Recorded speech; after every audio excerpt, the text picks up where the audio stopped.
할렐루야. 오늘 오랜만에 새가족 수요식, 올해 첫 새가족 수요식 오늘 오늘 말씀은 누가복음 10장 25절부터 37절까지 말씀인데요. 나를 살리는 행함이라는 말씀의 주제로 함께 주의 은혜를 나누고자 합니다. 지난 한 주에 우리가 하나님의 말씀을 누가복음 9장과 10장을 함께 살펴보았습니다. 빌립보 가이사랴 지방에서 예수님께서 처음으로 자기 제자들에게 내가 십자가에 달려 죽으실 것을 오픈하셨죠. 그리고 이제 자기가 공적으로 사역이 얼마 남지 않은 것을 직감하시고 70명의 제자들을 세우셨습니다. 그들에게 병을 고치는 능력과 귀신을 제어할 수 있는 능력을 주셨어요. 그리고 누가복음 10장의 70명의 제자들이 이제 예수님은 이제 몸이 하나시니까 예수님을 대신해서 여러 고을로 뿔뿔이 흩어져서 이제 병도 고쳐주고 귀신도 제어하고 많은 사람들에게 복음을 전하는 사역을 하게 되죠. 자, 그리고 어제 큐티 본문에 10장 17절에 70인들이 기뻐 돌아와서 이렇게 예수님께 이야기를 합니다. 주여, 주의 이름이면 귀신들도 우리에게 항복하더이다. 그러니까 예수님께서 제자들에게 70명의 제자들에게 또 이렇게 얘기하십니다. 19절에 보시면은 내가 너희에게 뱀과 전갈을 밟으며 원수의 모든 능력을 제어할 권능을 주었으니 너희를 해칠 자가 결코 없으리라. 뱀과 전갈, 원수의 모든 능력, 이 영적 세계의 권세를 예수님을 믿는 모든 제자들에게 주시겠다라고 약속을 해주셨죠. 여러분, 이 약속은 오늘 예수를 믿는 모든 자들에게도 동일한 줄 믿으시기를 예수님의 이름으로 축원합니다. 그래서 쫄 필요 없습니다. 점집 찾아가서 물어볼 필요 없어요. 우리가 예수님의 권세 아래 있다고 한다면 이 영적 세계와 육적 세계에서 모든 영적인 권세와 권한을 하나님이 우리에게 주셨기 때문에 엊그제도 지난 한 주도 이사 때문에 정말 고생하신 분들이 있으신데 이사 택일 날짜 잡을 필요도 없고 하나님이 우리에게 주신 자유를 우리가 선용하면 되는 것입니다. 그런데 예수님께서 이 말씀을 하시고 나서 바로 그 다음 구절 20절에 뭐라고 얘기하시냐면 이렇게 얘기하세요. 그러나 귀신들이 너희에게 항복하는 것으로 기뻐하지 말고 너희 이름이 하늘에 기록된 것으로 기뻐하라 라고 말씀하십니다. 여러분, 아무리 이 땅에서 우리가 영적 권세를 누린다 하더라도 이 땅에서의 권세뿐이라면 그것이 무슨 의미가 있겠습니까? 그죠? 하늘나라에 우리의 이름 석자가 기록되어 있는 것으로 예수님은 우리에게 기뻐하기를 원하셨다라는 거죠.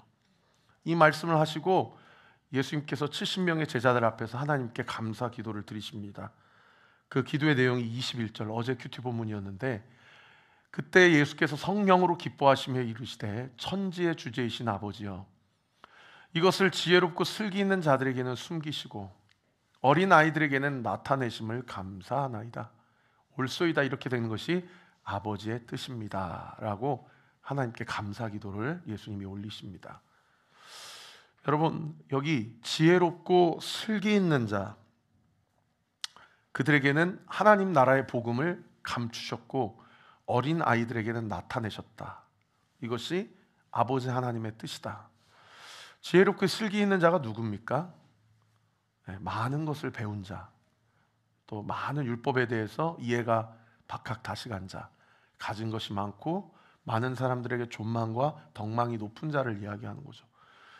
참 역설적이게도 하나님은 그들에게 하나님 나라 복음을 감추셨다라고 이야기를 해요. 얼마나 두렵습니까? 그죠? 그리고 누구에게는 열어주셨다고 말씀하십니까? 어린아이에게는 하나님께서 열어주셨다고 이야기를 하죠. 오늘 본문의 첫 구절 25절 같이 한번 읽어볼까요? 같이 한번 읽겠습니다. 시작. 어떤 율법 교사가 일어나 예수를 시험하여 이르되 선생님, 내가 무엇을 하여야 영생을 얻으리이까? 자, 아까 예수님께서 70명의 제자들 앞에서 뭐라고 기도하셨어요? 지혜 있고 슬기 있는 자에게는 감추시고 어린아이와 같은 자들에게는 열어주심에 감사하고 이것이 아버지의 뜻이다라고 그렇게 말씀해 주셨어요. 그죠? 여러분, 지혜 있고 슬기로운 자가 여기 오늘 본문에 나타나죠. 율법 교사입니다. 여러분, 율법 교사는 어떤 사람이냐면 그야말로 말씀을 강론하는 사람이에요. 평생 말씀을 암송하는 사람이고, 말씀을 주의하는 사람이고, 말씀에 대해서 연구하는 사람이고, 그 말씀을 선포하는 자죠. 그러니까 유대 사회 안에서 율법 교사는요, 엄청난 신망과 존망을 받는 사람입니다. 그 율법 교사가 예수님 앞에 나와서 선생님, 내가 무엇을 하여야 영생을 얻을 수 있습니까? 라고 질문을 해요. 여러분, 이 질문의 내용도 참 의미가 있는 내용입니다. 만약에 이 율법 교사가 예수님 앞에 나와서 선생님, 제가 이런 고질병이 있는데 어떻게 하면 이 질병을 나을 수 있겠습니까?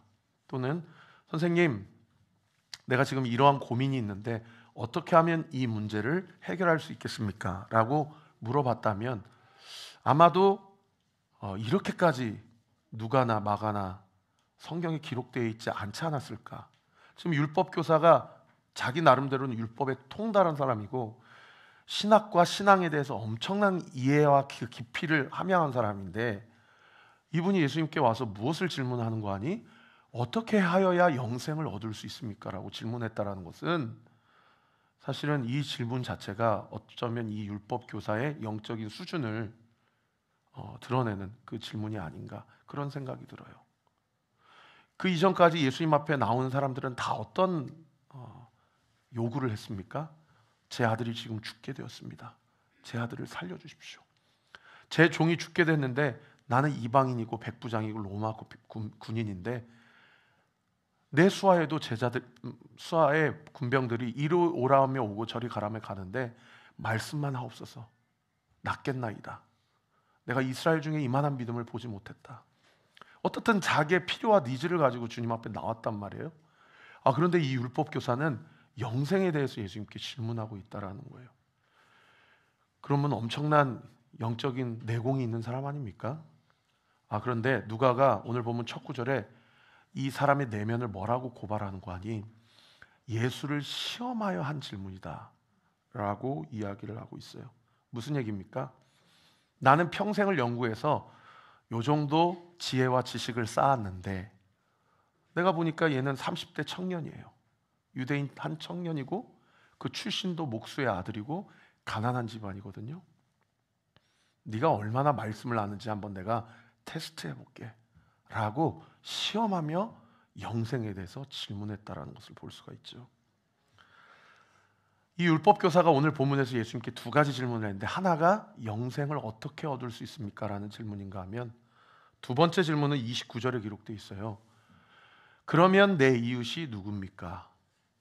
이게 두 번째 질문인데 이 두 번째 질문의 의도도 누가가 그렇게 옳지 못한 의도였다라는 것을 고발하고 있죠. 그러면 내 이웃의 누굽니까? 라는 질문의 의도가 무엇이었다라고 고백합니까? 자기를 옳게 보이려고 내 이웃이 누구냐고 물어봤다는 겁니다. 그러면 이 율법 교사는 자기의 이웃에 대한 정의와 이해를 어떻게 규정했는지 우리가 한번 유추해 볼 수 있죠. 이 율법 교사가 이 창세기, 출애굽기, 민수기, 신명기, 레위기, 신명기를 쭉 연구하면서 내 이웃을 내 몸과 같이 사랑하라는 이 레위기서 19장 말씀을 근거해서 하나님이 나에게 사랑하라고 하신 이웃은 우리 부모님이구나. 부모님 말씀 잘 들어야 되는구나. 내 부모를 공경하라. 그죠? 십계명에도 있고. 여러분, 부모 공경하고 효도하는 거 쉽지 않잖아요. 그죠? 저도 살아보니까 효도도 돈 있어야 되더라고요. 마음이 있어야 효도를 하더라고요. 시간이 있어야 되겠더라고요. 돈이 있고 마음이 있고 시간이 있으려 법하니까 부모님이 안 계시는 그런 인생의 고백들을 참 많이 들었었습니다. 그러면 또 누구라고 생각했을까요? 자기의 이웃을 자기 자식 새끼라고 생각했을런지 모르겠어요. 저도 애 키워보니까요, 좋은 부모 되는 거 너무 힘들더라고요. 제 마음 같지 않고요. 자기 친척들에게 좋은 이웃이 되는 거 너무 힘들더라고요. 명절만 되면 큰아버지들이 그렇게 싸우는데 아버지 빨리 집에 갑시다. 나중에 알고 보니까 저희 가정도 다 싸우는 이유가 돈 때문이더라고요. 여러분, 가장 가까운 사람에게 좋은 이웃이 되는 것, 이거 쉽지 않습니다. 좋은 자식 노릇하는 것, 좋은 부모 노릇하는 것, 좋은 친척들 안에서 형제지간에 그 관계 유지하는 거 쉽지 않더라고요. 그런데 이 율법 교사가 자기를 옳게 보이려고 그러면 내 이웃이 누구입니까? 물어봤다는 것은 자기 기준에는 자기 자신은 효도했다라는 얘기예요. 자식들에게 모범을 보였다는 얘기입니다. 친척들 간에 그 어떤 말씀에 근거한 걸림돌이 없었다는 얘기예요. 그러면 무슨 얘기입니까? 이 율법 교사는 상당히 도덕적이고 윤리적으로 잘 살았다라는 것을 자기 스스로가 자긍심, 긍지를 가지고 그렇게 살아왔던 거예요. 그러면서 예수님께 그러면 내 이웃이 누굽니까? 라고 물어보면 네 부모를 공경하고 네 자녀를 사랑해라 하면 자기가 칭찬받을 줄 알았던 겁니다. 그런데 예수님이 오늘 본문에 네 이웃이 네 부모다. 야, 먼 사람에게 잘하려고 하지 말고 가까운 가족들에게나 잘해라. 남편에게 잘해라, 아내에게 잘해라. 이런 얘기를 안 하시고 예수님이 어떤 이야기를 들려주십니까? 그 유명한 선한 사마리아 사람 이야기를 이 율법 교사에게 이야기해 주세요. 여러분, 선한 사마리아 사람 이야기 잘 아시죠? 한 사람이 아마 유대인으로 추정되는 한 사람인데 그 사람이 예루살렘에서 여리고로 내려가는 길에 강도를 만난 거예요. 제가 주석을 한번 찾아봤더니 예루살렘이라는 이스라엘 수도에서 여리고도 사실은 큰 도시거든요. 그러니까 오늘날 우리로 얘기하면 서울이 있으면 주변에 인천시라든지 수원시라든지 고양시라든지 성남시라든지 큰 도시가 있잖아요. 예루살렘에서 여리고까지 거리가 23km밖에 안 돼요. 그러니까 여기 온리교회에서 저기 분당이나 판교 정도 되는 거리입니다. 가까운 거리예요. 그런데 거기까지 내려갈 때 우리는 평지지만 예루살렘에서 여리고는 해발 미터 차이가 무려 1100m나 차이가 납니다. 예루살렘에서 여리고로 내려가려면 급경사 구간을 지나가야 돼요. 성지순례를 안 가봐서 잘 모르겠는데 그 길을 걸어가면서 수많은 그 동굴과 엄청난 척박한 그 광야, 너무나도 급경사기 때문에 그 길을 지나가는 게 이렇게 쉽지 않고 협착하고 매우 힘든 그 동선이라고 하더라고요. 그러다 보니까 여러분, 예루살렘도 큰 도시고 여리고도 큰 도시인데 그 사이 안에서 얼마나 많은 어떤 상인들 또는 많은 어떠한 배달과 관련된 여러 가지 행렬들이 이어질 수밖에 없지 않겠습니까? 그러니까 시때때로 그 동선 안에는 많은 도적들이, 강도들이 출몰을 하는 거예요.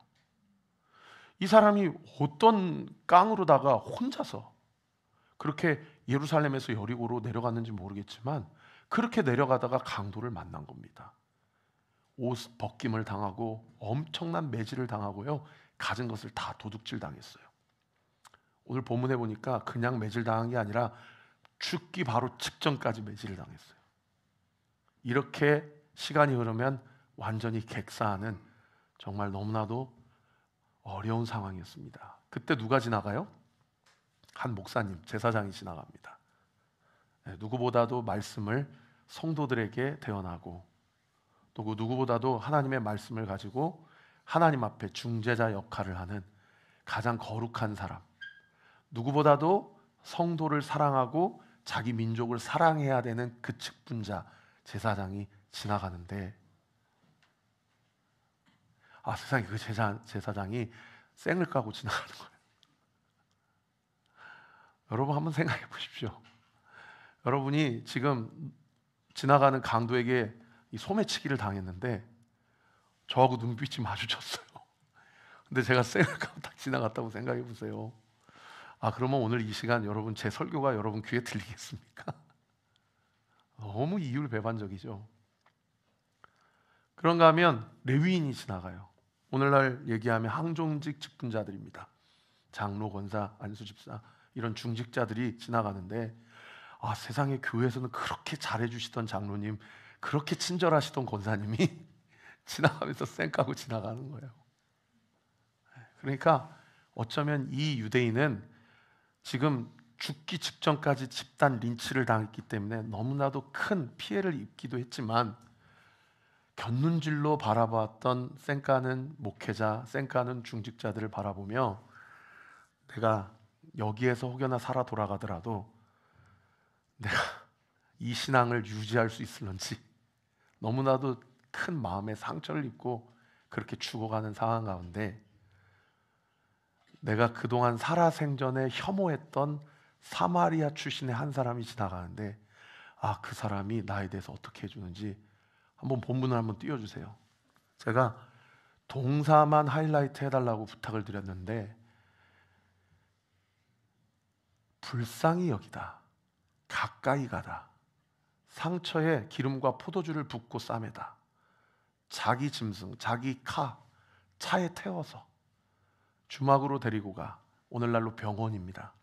거기에서 돌보아주고 입원 수속까지 다 끝까지 책임을 져줍니다. 그리고 원장님께 이렇게 부탁하는 거예요.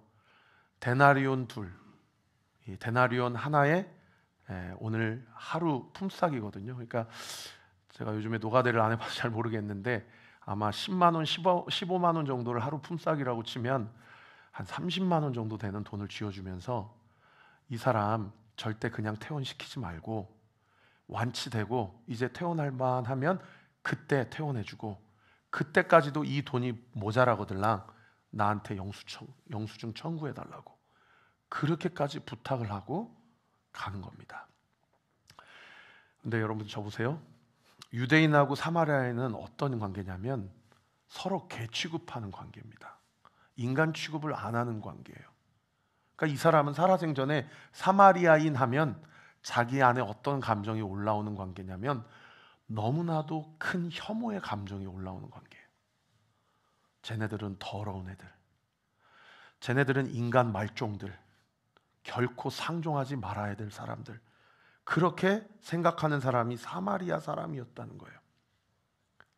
자, 이 선한 사마리아 사람의 이야기를 들려주고 예수님께서 그 율법 교사에게 이렇게 질문을 하십니다. 뭐라고 질문을 하시냐면 오늘 보면 36절에 네 생각에는 이 세 사람 중에 누가 강도 만난 자의 이웃이 되겠냐? 라고 그렇게 질문을 해요. 그럴 때 이 율법 교사가 뭐라고 얘기하냐면 선한 사마리아 사람입니다 라고 얘기를 하지 않고 뭐라고 얘기합니까? 37절에 자비를 베풀어 준 자입니다 라고 그렇게 이야기를 해요. 오늘 말씀을 통해서 우리가 두 가지로 함께 나누고자 하는데요. 첫 번째는 우리 같이 한번 따라해 볼까요? 참 사랑은, 진짜 사랑은 말이 아니라 삶으로 보이는 것이다. 네. 여러분, 오늘날 왜 기독교가 복음의 힘을 잃어가고 있는지 많은 교회 전문가들이 혹은 연구가들이 여러 가지 리서치나 논문을 발표를 하지만 대부분의 연구와 노력의 그 결과는 무엇으로 수렴이 되냐면 교회가 사랑의 실천의 힘을 잃어버렸다는 것으로 수렴이 돼요. 여러분, 오늘날 그런 시대를 우리가 살아가고 있지 않습니까? 교회가 주장은 많이 해요. 그죠? 이게 맞다, 이건 아니다 라는 주장은 많이 합니다. 그런데 이 시대가 어떤 힘을 잃어가고 있는 시대를 우리가 살아가고 있는 거 아니? 사랑하는 힘을 잃어가고 있는 시대를 살고 있어요. 사랑하는 힘을 잃어가고 있는 시대를 살고 있습니다. 제가 사실은 좀 민감한 얘기인데 12.3 사태 이후에 저도 좀 제 입장에 몇몇 이야기를 했다가 성도님들이 마음에 많은 불편함이 있는 것을 발견했어요. 아마 이 자리 중에는 빨간당 지지하시는 분도 계시고 파란당 지지하시는 분도 계실 겁니다. 근데 우리 사랑하는 성도님 중에 몇몇 분이 사실은 저에게 목사님 그렇게 말씀하시는 것이 제 마음에 좀 걸림이 됩니다 라고 피드백을 해주셨어요. 제가 참 감사했어요. 그리고 제 안에 교만을 발견했어요. 그리고 제가 눈치채신 분도 아시겠지만 한 12월 중순 이후로는 지금 시국에 대해서 여타부타 이야기를 하지 않습니다. 지난주에 이찬수 목사님이 이렇게 저렇게 결정하고 판단을 내는 것을 우리 유보합시다. 그리고 나라와 민족을 위해 기도합시다 라고 그렇게 설교를 하셨더라고요. 그리고 그 유튜브 영상 밑에 댓글에 뭐 이찬수 목사님 응원하는 댓글도 있지만 목사가 이렇게 비겁하면 안 된다 이런 댓글도 제가 보았습니다. 어떤 입장을 밝히든지 간에 진리에 대해서는 명확한 입장을 내야 하지 않겠냐, 이제 그러한 어떤 마음의 기저에 깔려 있는 입장이 있기 때문에 그러한 이야기를 하신 게 아닌가 그런 생각도 들어요. 저는 오늘 이 시간 첫 번째로 여러분과 함께 하나님의 말씀을 나누면서 우리 온리교회가 우리의 입장을 밝히는 교회가 아니라 사랑하는 교회가 되었으면 좋겠습니다. 사랑의 힘을 구체적인 우리의 삶의 현장 가운데서 발휘하고 참 사랑의 힘을 발견함으로써 그 사랑이 우리의 각자의 삶을 어떻게 변화시키는지를 목도하는 교회가 되기를 우리 구주 예수 그리스도 이름으로 축원합니다. 그래서요, 야고보서 2장 15절부터 17절 말씀도요 이렇게 얘기합니다. 만일 형제나 자매가 헐벗고 일용할 양식이 없는데 너희 중에 누구든지 그에게 이르되 평안히 가라, 덥게 하라, 배부르게 하라 하며 그 몸에 쓸 것을 주지 아니한다면 무슨 유익이 있으리요? 이와 같이 행함이 없는 믿음은 그 자체가 죽은 것이다. 여러분, 사랑을 무슨 문제와 연결시키고 있습니까? 성경이 믿음과 연결시키고 있어요. 내가 딱 보니까 이 사람이 먹을 게 없어요. 그래서 아이고 가서 좀 먹어 라고 하는 그 말 한마디가 그 사람에게 어떤 의미가 있겠냐는 거예요. 아무런 힘이 없다라는 거죠. 정말 그 사람을 사랑한다면 무엇인가 정말 맛있는 정성을 다해서 도시락을 싸서 야 이거 내가 너 생각해서 이렇게 도시락을 쌌는데 이거 좀 먹고 힘 좀 내 라고 이야기하는 것이, 아니면 심지어 아무 이야기하지 않고 조용히 그 도시락을 그 사람에게 내미는 것이, 그것이야말로 그 사람을 향한 사랑이 아니겠느냐는 거예요. 사랑하는 성도 여러분에게 부탁드립니다.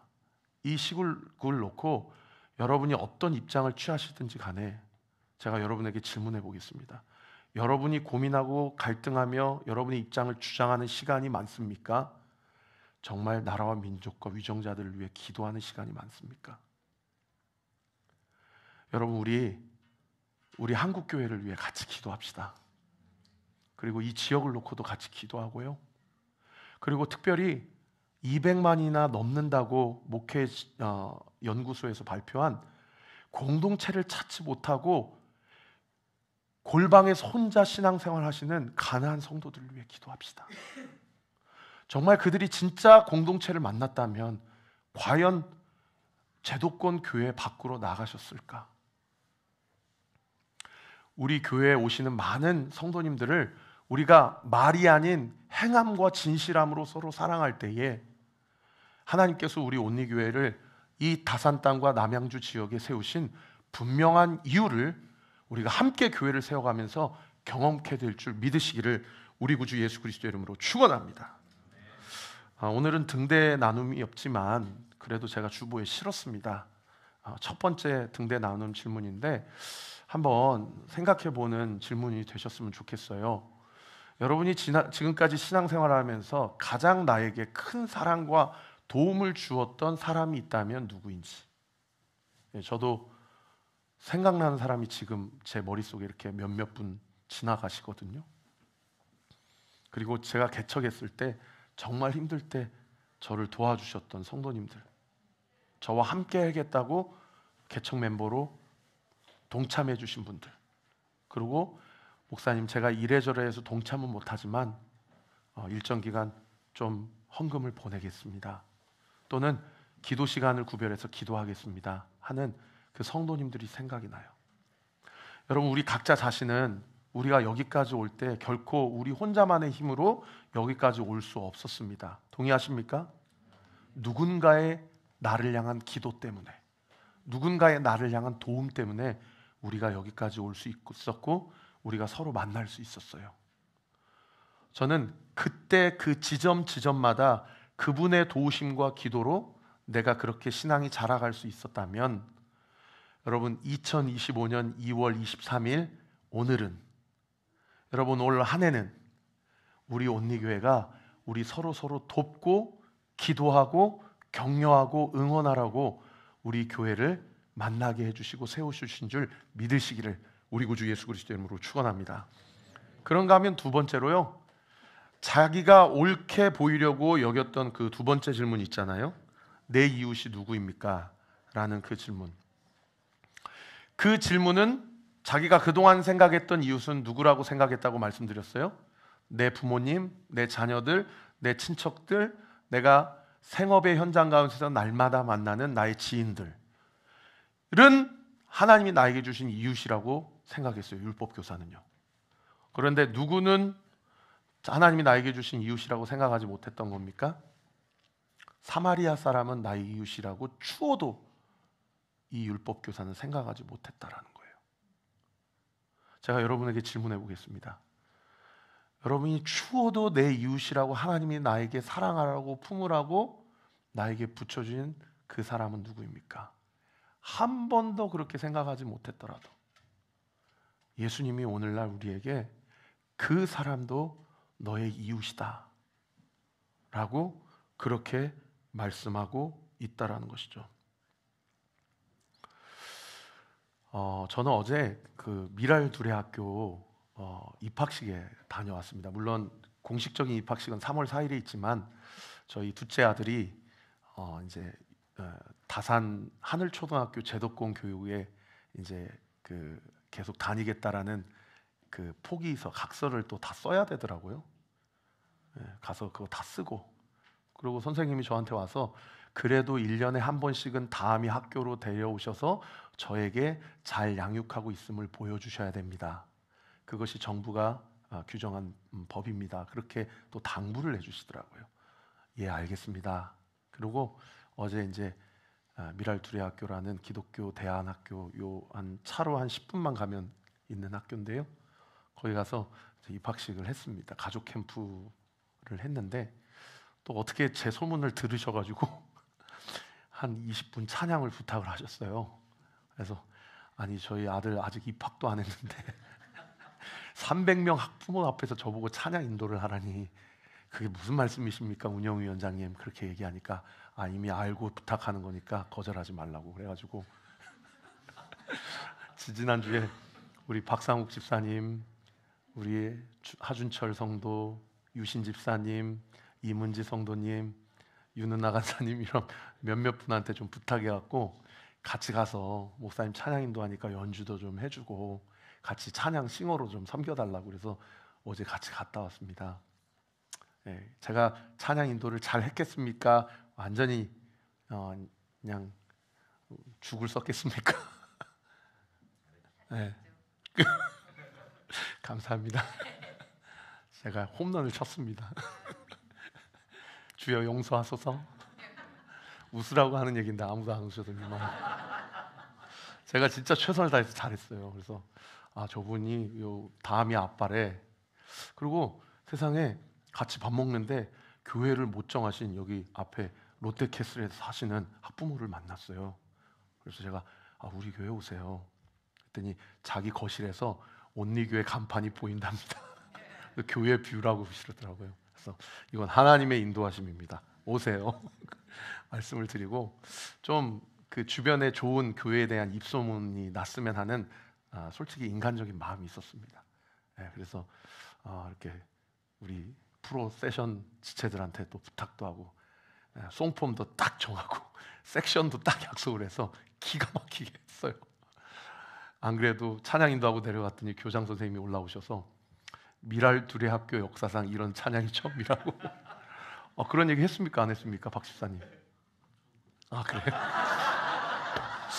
이렇게 눈치가 없어. 본인은 찬양하고 바로 대기실로 들어가셨잖아요.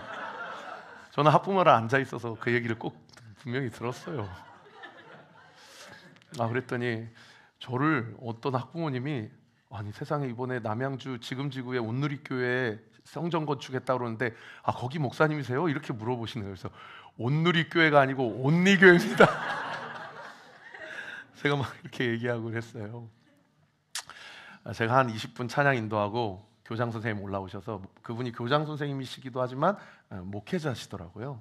그래서 이제 말씀을 전하시는데 많은 학부모님들에게 이번 학기를 시작하면서 교장 선생님 좀 청사진을 설교 때 좀 제시를 좀 해주세요. 그래서 대안학교 학비가 비싸더라고요. 네.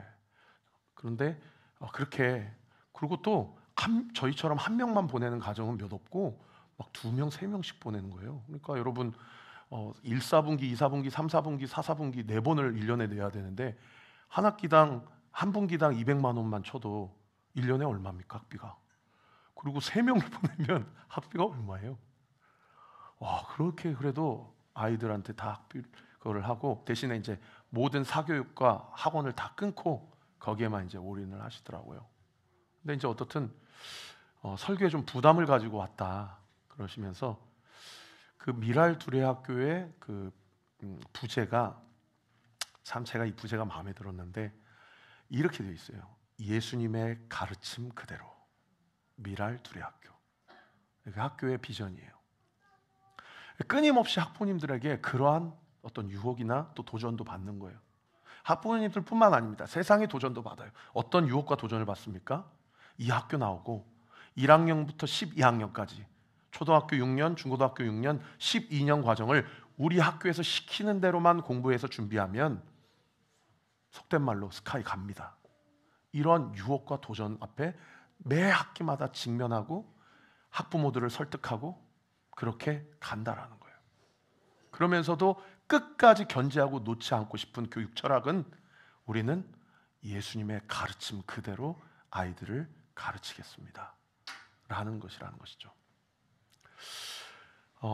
작년까지 해서 그 학교에서 1학년부터 약 한 10학년, 11학년, 고등학교 1학년, 2학년쯤까지 학교의 미랄 두레학교에서 가르치는 영어 교육을 배제하고서는 그 어떤 영어 교육도 받지 않은 한 아이가 부모님이 미국으로 이민을 가게 돼가지고 미국의 네이티브 스쿨에 입학을 해서 과연 이 학교에서 받은 영어 교육으로 본토에 가서도 학교 생활하는데 지장이 없을까?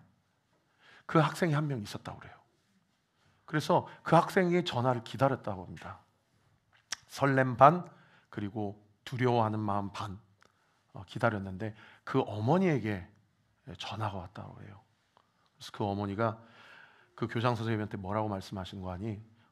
선생님 감사합니다. 왜요? 우리 아이가 입학한 지 6개월 만에 전국 수석을 했습니다. 전교 수석을 했습니다. 그래서 최우등상을 받게 됐습니다. 선생님 감사합니다. 그렇게 연락이 왔다는 거예요. 그래서 나는 이 학교에서 교육 철학이 스카이 보내는 게 교육 철학은 아니지만 자신들이 가지고 있는 커리큘럼과 그 교육 철학이 맞구나라는 어떤 확신을 갖게 되었다라고 그렇게 이야기를 하시더라고요. 그래서 그분에게 이제 이러한 질문을 했대요. 어떻게 해서 우리 아이가 그렇게 들어가자마자 6개월 만에 학교에서 1등을 하게 됐습니까? 라고 얘기하니까 이렇게 대답했다고 해요. 저희가 선생님과 그 학교에 대해서 너무 많은 사랑을 받았잖아요. 너무 많은 사랑을 그동안 받았잖아요.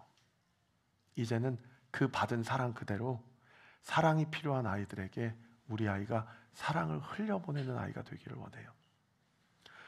1등하는 아이가 아니라 받은 사랑을 흘려보내는 아이가 되기를 원합니다 라고 그렇게 이야기하실 때 교장 선생님이 학부모들 앞에서 많이 우시더라고요. 여러분 요한복음 13장 34절에 보면 이러한 말씀이 기록되어 있습니다. 내가 너희에게 새로운 계명을 주겠다. 그 계명은 이것이니 따라합시다. 서로 사랑하라. 서로 사랑하라. 예수님께서 우리에게 a new command, 새로운 계명을 주겠다라고 이야기하시면서 서로 사랑하라, 이것이 새로운 계명이다 말씀하시고 그 다음 구절에 뭐라고 얘기하시냐면 이렇게 얘기하세요. 내가 너희를 사랑한 것 같이, 내가 너희를 사랑한 것 같이 너희도 서로 사랑하라. As I have loved you. 여러분, 우리가 예수님께 어떤 사랑을 받았습니까? 여러분, 우리 자신이 예수님께 어떤 사랑을 받았습니까? 예수님이 우리를 사랑하실 때 어느 정도까지 사랑하셨냐면 하나님이신 예수님이 사람이 되실 정도로 우리를 사랑하셨습니다. 그리고 그 사람이 되신 예수님이 우리를 사랑하시되 어느 정도까지 사랑하셨냐면 그 몸 안에 있는 모든 물과 피를 다 쏟으시기까지, 그 모든 침뱉음과 모욕과 수치와 그 핍박을 아무 말씀하시지 않으시고 온몸으로 다 받아내시기까지 우리 주님이 우리를 사랑하셨습니다. 믿으시면 아멘. 내가 너를 그렇게 사랑한 것처럼 너도 사랑하라 라고 이야기하시는 거예요. 가정에서 사랑을 지켜내기가 참 어렵더라고요. 사랑하는 아내에게 마음에 없는 이야기 하기도 하고, 사랑하는 자식들한테 마음에도 없는 이야기를 하기도 하고요. 사랑하는 성도님들에게 마음에 없는 이야기를 하거나 아니면 오해가 쌓이거나 그러면서 교회 세워가는 게 그렇게 녹록지만은 않더라고요. 그렇게 사랑할 때 힘이 붙일 때마다 우리 주님이 우리에게 뭐라고 말씀하시냐면, 영천아, 내가 너를 사랑한 것처럼 너도 사랑해. 내가 지금도 너에게 나의 사랑을 공급하고 있고, 내가 얼마나 너를 사랑하는지 보여주고 있고 알려주고 있고 경험해 주는 것처럼 너도 가서 네 가족들을 그렇게 사랑해. 네 주변에 있는 자들을 그렇게 사랑해. 그래서 오늘 본문은 뭐라고까지 얘기합니까? 네가 그렇게 혐오하는 그 사람까지도 그렇게 사랑해 라고 이야기하십니다. 우리 온리교회가 말이 아니라 행함과 진실함으로 사랑하되 그 사랑이 나의 어떤 의지나 나의 어떤 도덕이나 나의 어떤 깜냥이나 내 어떤 힘으로 품어내고 사랑하는 사랑이 아니라 오늘 이 시간 우리 주님께서 우리에게 주님이 나를 얼마나 사랑하시는지 경험시켜주고 말씀해주시고 깨닫게 해주시고 그 사랑에 힘입어 이 건조하고 이렇게 혼잡스러운 이 시국 올 한 해 모든 일정 가운데 우리 주님이 나를 사랑하시는 그 사랑으로 그 사랑에 힘입어 우리 교회를 사랑하고 우리 주변 사람들을 사랑하고 심지어 내가 결코 가까이 하고 싶지도 않고 말을 섞고 싶지도 않은 그런 사람에게까지 우리에게 주신 그 사랑을 온전히 흘려보내는 저와 우리 모든 온리교회 성도들 되시기를 우리 구주 예수 그리스도 이름으로 축원합니다. 우리 주신 말씀 가지고 함께 기도합시다. 하나님은 너를 지키시는 자, 함께 찬양했으면 좋겠는데요. 여기 하나님은 너를일 때 너를로도 찬양하지만 자막과 상관없이 제가 나를이라고 콜링을 하면 여러분 하나님이 나를 얼마나 사랑하시는지를 깊이 묵상하면서 주님 앞에 함께 찬양하면 좋겠습니다.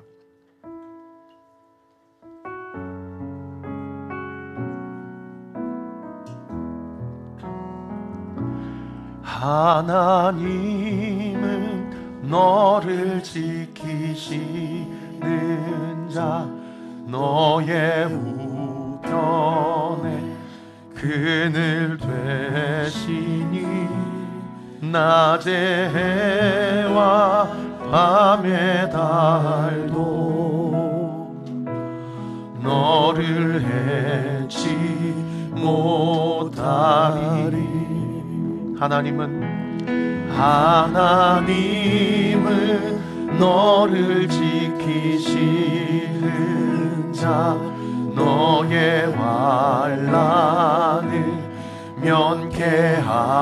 면케하시니 그가 너를 지키시리라. 너의 출입을 지키시리. 우리 한 번 더 고백합시다. 하나님은 나를 지키시는 자, 하나님은 나를 지키시는 자, 나의 우편에 그늘 되시니 낮의 해와 밤의 달도 나를 해치 못하리, 나를 해치 못하리. 하나님은 나를 지키시는 자, 하나님은 나를 지키시는 자, 나의 환난을 면케하시니 그가 나를 도우시리라. 나의 출입을 지키시리라. 나의 출입을 지키시리라. 눈을 들어 산을 보아라.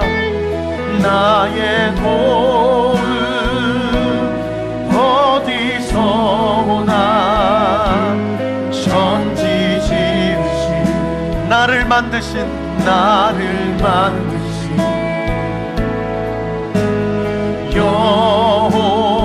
여호와께로. 우리의 이 두 손을 살포시 주님 앞에 눈을 들어 산을 보아라.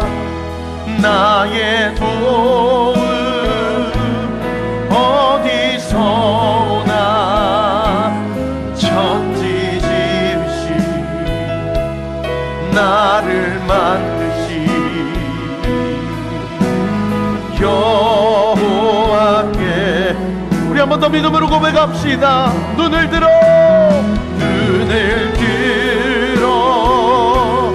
산을 보아라. 나의 도움 어디서 오나. 천지 지으신 나를 만드신 여호와께로. 나를 부르신 은혜의 길 따라. 나를 부르신 은혜의 길 따라. 나를 보내신 진리의 길 따라. 내 모든 것 드리며 내 삶을 드리며 주를 예배하며 나아가리. 나를 부르신 은혜의 길 따라. 나를 보내신 진리의 길 따라. 내 모든 것 드리며 내 삶을 드리며 주를 예배하며. 우리 마지막으로 한 번 더 고백합시다. 나를 부르신 은혜의 길 따라. 나를 보내신 진리의 길 따라. 모든 것 드리며 내 삶을 드리며 주를 예배하며 나아가리. 그 길 따라.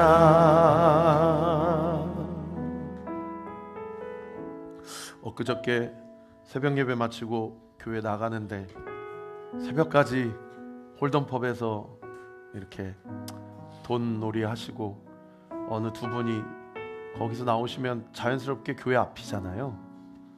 교회 앞 복도에서 막 싸우시더라고요. 근데 제가 그분들의 표정을 보는데 너무 마음이 아팠어요. 부부였던 것 같은데 남자 한 분, 여자 한 분이 서로 그렇게 싸우시는데 제가 너무 마음이 아팠어요. 얼마나 크게 다투셨는지 경찰이 와가지고 CCTV 다 확인하고 저한테 인상착의도 물어보시고 어떤 대화의 내용으로 싸웠는지도 물어보시고, 제가 뭐 그러한 대화의 구구절절한 얘기는 이 자리에서 안 하겠습니다. 들어와서 다시 하나님 앞에 기도하는데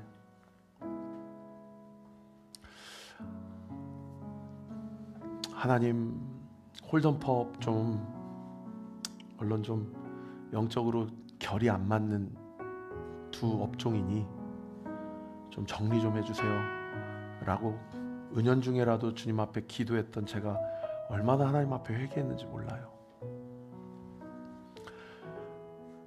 제가 아마 이 자리에서 여러분들에게, 여러분 남편을 사랑하셔야 됩니다. 여러분 아내 사랑하셔야 됩니다.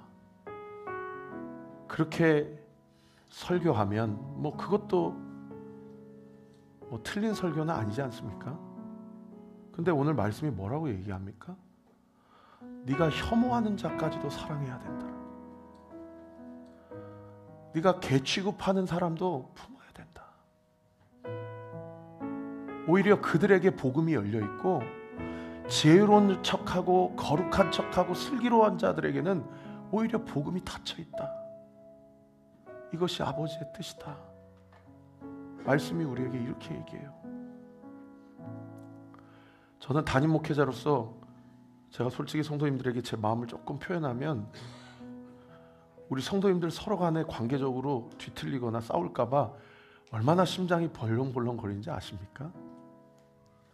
하나님, 우리 교회가 사이 좋은 교회가 되기를 원합니다. 성도들끼리.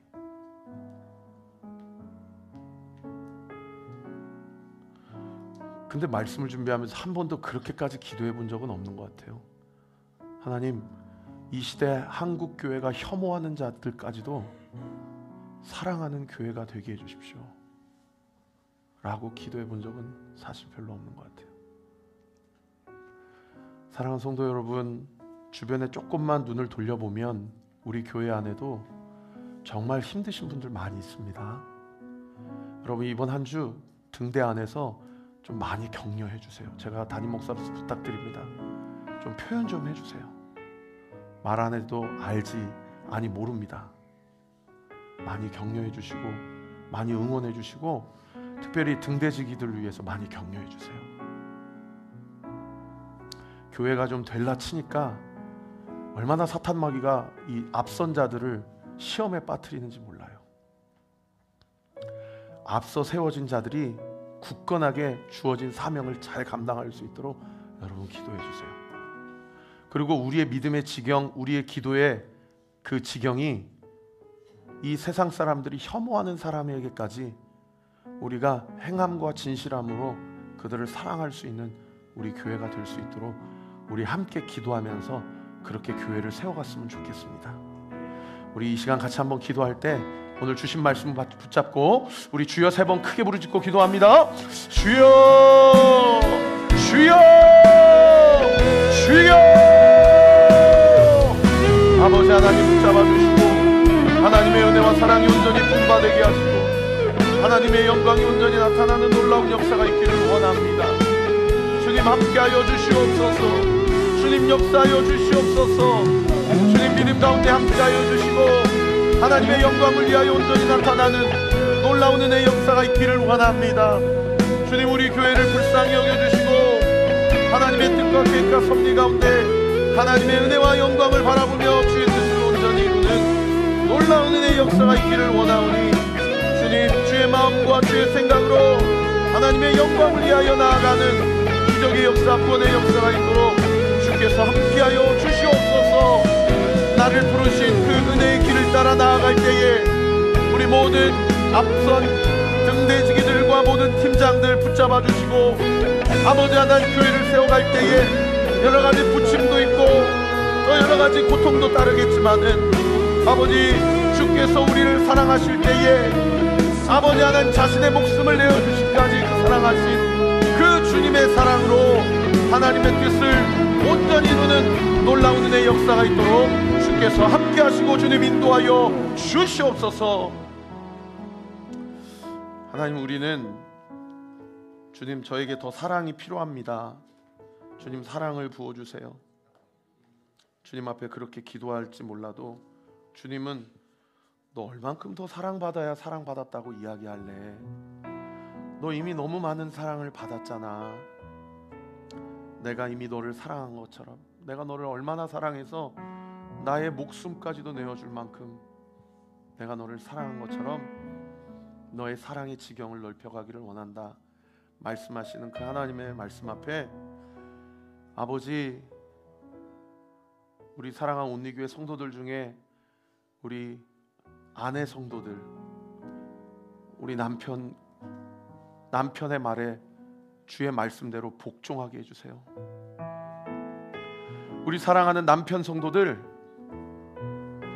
우리 아내 사랑하기를 목숨 걸고 아내만 사랑하는 우리 남편 성도들 되게 해주세요. 그리고 우리 자녀들, 우리 온리 키즈 틴즈 지체들 부모 아래 순종하게 해주세요. 그리고 우리 부모들은 우리 자녀들을 내 것으로 여기지 않고 하나님의 것으로 여기고 하나님의 방법대로, 예수님의 가르침대로 그러한 교육 철학을 가지고 아이들을 가르치는 우리 부모 세대들이 되게 해주세요. 아버지, 우리에게 사랑하라고 말씀하실 때에 내가 사랑할 만한 사람, 사랑해야 되는 사람뿐만 아니라 이 사회가 혐오하는 사람까지도 우리가 그 사랑을 흘려보내는 우리 온리교회 모든 사역과 교회 세움이 되게 하여 주시옵소서. 하나님, 더욱 예배와 기도를 사모하는 주의 기뻐하시는 자녀가 되도록 우리 서인이와 함께하여 주옵소서. 하나님, 우리 하은이가 하나님을 경외하고 신령과 진정으로 예배드리는 딸이 되기를 원합니다. 주님, 준원이가 주님을 사랑합니다. 예수님, 하루입니다. 건강하고 밝게 자랄 수 있도록 저와 함께하여 주시고 지켜주시고 어디 가든 하루와 함께 걸어가게 해주셔서 감사드리고 하루에게 항상 축복을 주시고 앞으로도 교회 잘 출석하게 해주세요. 감사합니다. 하나님 아버지, 아버지의 사랑으로 힘들었던 마음이 감사함의 마음과 사랑으로 변해가는 저의 모습을 보면서 아버지 하나님께서 우리 온리교회 모든 사람들에게 저와 같은 마음을 갖고 희망을 가지게 도와주시고 지금까지도 앞으로도 영원토록 저의 삶을, 그리고 우리 온리교회 성도들의 삶을 주님께서 책임져 주실 것을 믿습니다. 주님, 주님께 힘을 얻고 그 마음에 시온의 대로가 있는 자는 복이 있다 말씀하셨사오니 그 믿음 가지고 걸어가게 하여 주옵소서. 주님 감사합니다. 가연이에게 만남의 축복을 주시고 영육의 건강을 회복시켜 주옵소서. 귀한 어미의 기도의 제목으로 사랑하는 딸에게 영육의 강건함이 이 시간 예수의 이름으로 부어지게 될 주여다. 새 학기 시작하는 도진이 서진이 관계와 좋은 선생님 만나게 해주세요. 좋은 친구들 사드락과 메삭과 아벳노고와 같은 만남의 복을 허락하여 주옵소서. 지혜와 명철을 주시고 새 학기 적응 잘 할 수 있기를 기도합니다. 하나님 감사합니다. 감사하는 과정 잘 마치게 해주셔서도 주님 앞에 감사합니다. 주님, 아론입니다. 항상 저희 가정 곁에 함께 하심을 믿습니다. 저희 가정을 어여삐 여겨주시고 믿음 안에 이끌어 주옵소서. 주님, 온유입니다. 하나님의 자녀로 잘 자라가기를 원합니다. 하나님, 하임이에요. 하나님을 경외하며 신령과 진정으로 예배하는 딸이 되기를 원합니다. 하나님, 지온입니다. 하나님만 따라가는 지온이 되게 하여 주시옵소서. 아버지 하나님, 저희 딸의 하루의 시작을 주님 붙잡아 주시고 출근하는 시각에 새벽 예배를 차 안에서 듣습니다. 정말 은혜로운 시간임을 고백합니다. 현장에서 직접 새벽 예배를 드릴 수 있는 은혜도 주옵시고 저희 가정 행복할 수 있도록 보살펴 주옵소서. 금전적인 모든 문제 해결해 주시고 11조 주님 앞에 구별하여 드릴 수 있도록 주님, 저희 가정 가운데 역사하여 주옵소서.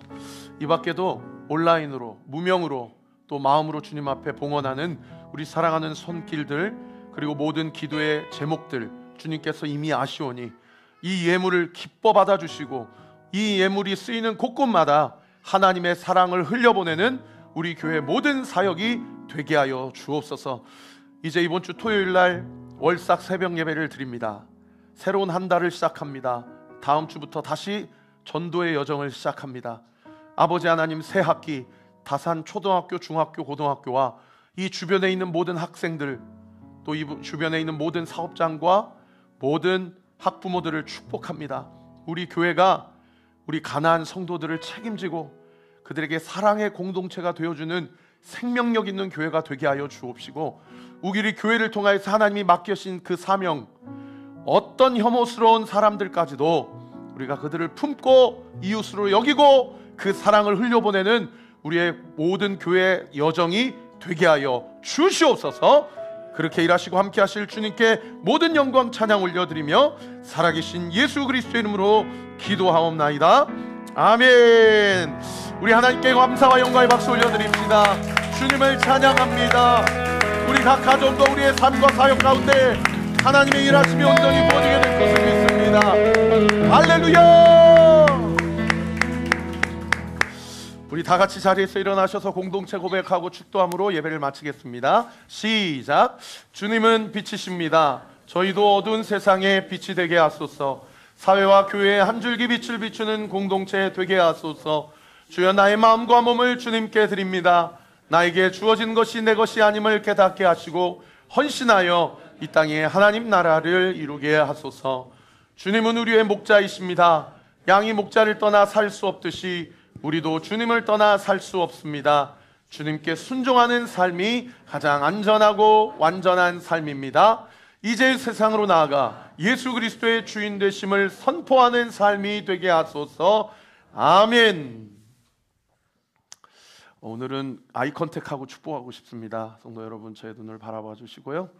지금은 우리 구주 예수 그리스도의 은혜와 하나님의 사랑과 성령 하나님의 위로교통 충만하심이 오늘 이 말씀 붙잡고 이번 한 주도 우리의 가정에서, 우리의 생업에서, 우리가 만나는 모든 사람들과의 관계에서 주님이 주시는 말씀을 붙잡고 사랑을 흘려보내기로 결단하는 우리 사랑하는 온리교회 모든 성도들 머리 위에, 이번 한 주의 모든 일정 위에 지금부터 영원토록 함께 하시기를 간절히 축원하옵나이다. 아멘.